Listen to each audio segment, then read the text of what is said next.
بابا او بابا بابا 3 دن رہ گئے ہیں قربانی والی عید میں، ہمیں بھی گوشت ملے گا نا بابا؟ بابا کہنے لگے ہاں ہاں کیوں نہیں ملے گا، بالکل ملے گا۔ بچی کہنے لگی بابا لیکن پچھلی عید پر تو کسی نے بھی ہمیں گوشت نہیں دیا تھا، اب تو پورا سال ہو گیا ہے گوشت دیکھے ہوئے بھی۔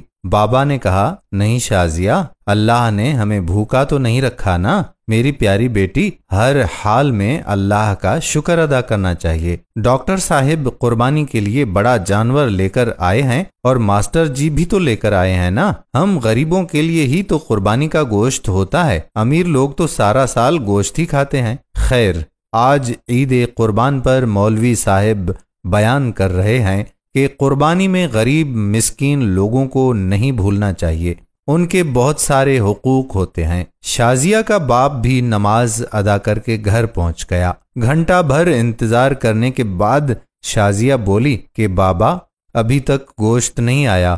بڑی بہن رافیہ بولی چپ ہو جا شازی، بابا کو تنگ کیوں کر رہی ہو؟ وہ چپ چاپ دونوں کی باتیں سنتا رہا اور نظر انداز کرتا رہا۔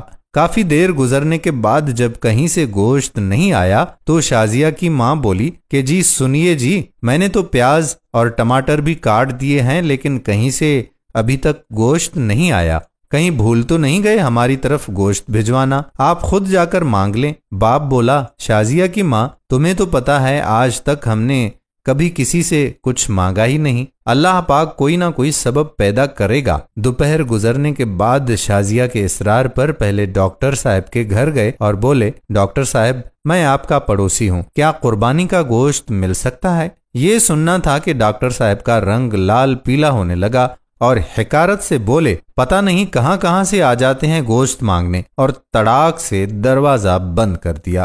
توہین کے احساس سے اس کی آنکھوں میں آنسو آ گئے اور بوجھل قدموں سے چل پڑا۔ راستے میں ماسٹر جی کے گھر کی طرف قدم اٹھے اور وہاں بھی وہی دستے سوال۔ ماسٹر جی نے گوشت کا سن کر عجیب سی نظروں سے دیکھا اور چلے گئے۔ تھوڑی دیر کے بعد باہر آئے تو شاپر دے کر جلدی سے اندر چلے گئے، جیسے اس نے گوشت مانگ کر بہت بڑا جرم کر دیا ہو۔ گھر پہنچ کر دیکھا تو صرف ہڈیاں اور چربی۔ خاموشی سے اٹھ کر کمرے میں چلے گئے اور خاموشی سے رونے لگے۔ بیوی آئی اور بولی کہ کوئی بات نہیں، آپ غمگین نہ ہوں، میں چٹنی بنا لیتی ہوں۔ تھوڑی دیر بعد شازیہ کمرے میں آئی اور بولی بابا ہمیں گوشت نہیں کھانا، پیٹ میں ویسے بھی درد ہو رہا ہے۔ یہ سننا تھا کہ آنکھوں سے آنسو گرنے لگے اور پھوٹ پھوٹ کر رونے لگے، لیکن رونے والے وہ اکیلے نہیں تھے، 2 بچیاں اور بیوی بھی آنسو بہا رہے تھے۔ اتنے میں پڑوس والے اکرام کی آواز آئی جو سبزی کی ریڑھی لگاتا تھا، انور بھائی دروازہ تو کھولو، دروازہ تو کھولو۔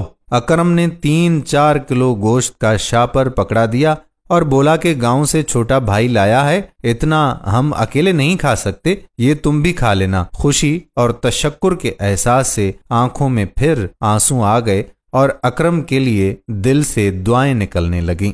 گوشت کھا کر ابھی فارغ ہوئے ہی تھے کہ بہت زور کا طوفان آیا، بارش شروع ہو گئی، اس کے ساتھ ہی بجلی بھی ہو گئی غائب۔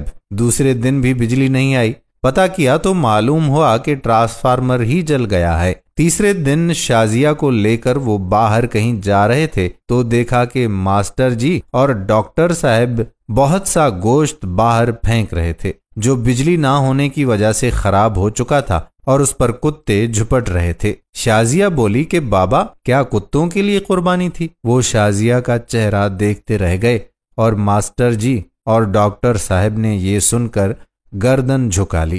خدا را احساس کریں غریب اور مسکین لوگوں کا۔ یہ صرف ویڈیو ہی نہیں، اپنے آس پاس خدا را مساکین کی ضرورتوں سے ہمہ وقت آگاہ رہنے کی آپ سے درخواست بھی ہے۔ اس قربانی پر اپنے پڑوسیوں میں خدا را مساکین کو بھی ضرور اس کا حصہ دیں تاکہ وہ آپ کے لیے دعاگو ہوں۔ آج کی ہماری ویڈیو اگر آپ کو پسند آئی ہو تو اپنے دوستوں کے ساتھ شیئر ضرور کر دیجئے اور ساتھ ہی ساتھ ہمارے یوٹیوب چینل راہ حیات آفیشل کو سبسکرائب کریں اور فیس بک پر ہمارے پیج راہ حیات کو لائک کر کے فالو کر دیجئے تاکہ ہم ایسی مزید معلوماتی اور دلچسپ ویڈیو آپ تک پہنچاتے رہیں۔ جزاک اللہ خیرہ۔ آنے والی ویڈیو تک اپنے میزبان قادر بخش کلہوڑو کو اجازت دیجیے۔ اللہ حافظ۔